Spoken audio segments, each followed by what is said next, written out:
Mechi imemalizika salama. Jambo la pili, tunamshukuru Mwenyezi Mungu, tumepata alama moja muhimu sana. Alama moja muhimu sana tumepata katika uwanja wa nyumbani siku ya leo.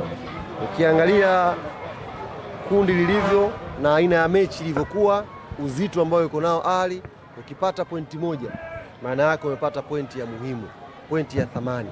Kauli yangu ya mwisho ambayo niliwaambia atakayebahatika kumfunga Ali kwenye hili kundi letu, aidha kwake au kwao, huyo mtu ana chance ya kwenda quarter final kwa 70%. Leo mmeshuhudia ilivyokuwa ngumu kupata pointi 3 mbele ya Al Ahly. Tumechukua pointi moja, hesabu ziko wazi, imebakia kwetu katika michezo miwili iliyokuwa mbele kwenda kupambana kupata matokeo ya kutupeleka hatua robo finali. Kila mwana Yanga aliyekuja leo hapa ameridhika, na tunaamini tunazo dakika 180. Dakika 90 za kwanza zitapigwa Rabat kule Morocco.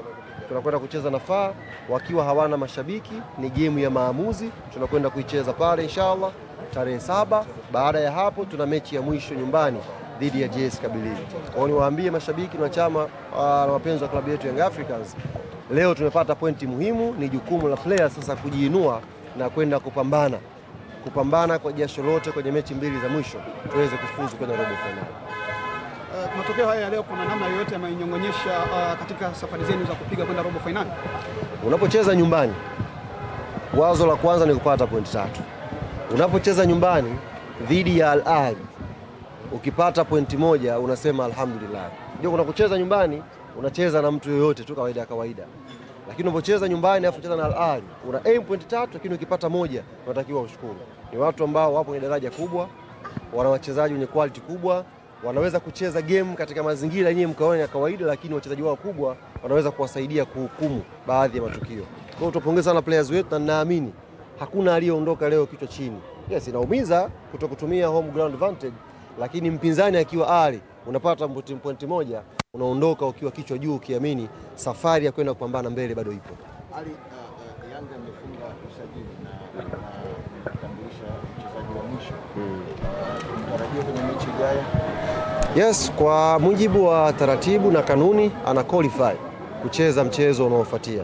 Kwa hiyo itabakia kwa mwalimu kuangalia logistic zake, training zake, kama anaweza kutumika kwenye mechi dhidi ya FAR Rabat. Lakini kikanuni taratibu ana qualify kabisa kucheza mchezo huu.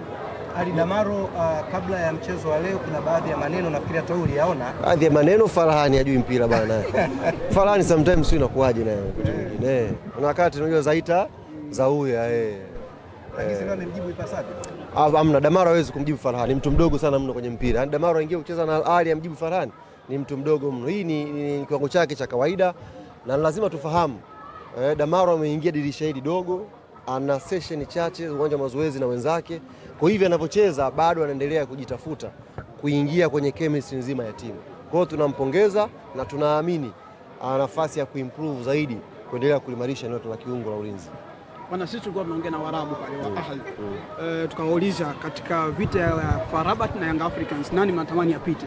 Wakasema wanatamani kumuona Young Africans. Tukamuuliza kwa nini? Wakasema wana timu nzuri. Mwenyekiti, wewe unaunga mkono hicho jamaa walichokisema? Wao unajua Waarabu si unajua wanapigishana shoti, hao sisi tunawaelewa. Lakini muhimu sisi focus yetu ni mechi ya Morocco, ni mechi ya maamuzi. Mechi ya Morocco kila tokeo lina hatima yake. Ukipata sare ina hatima yake, ukipoteza kwa idadi kubwa ya magoli ina hatima yake, ukishinda ina hatima yake. Kwa mechi ya FAR Rabat ina kila result, mechi dakika 90 inamalizika. Yaani mechi imeisha, unachokipata kina hatima ya kundi lako. Kifungwa goli zaidi ya 2, 3, tayari kuna hatima nyingine kwenye kundi lako. Ukifungwa goli moja kuna hatima nyingine. Ukipata sare kuna hatima nyingine. Ukishinda hatima nyingine. Kwa hiyo ni mechi muhimu kuliko. Sisi tuna mechi na hiyo mechi tunakwenda kupambana kupata matokeo mazuri.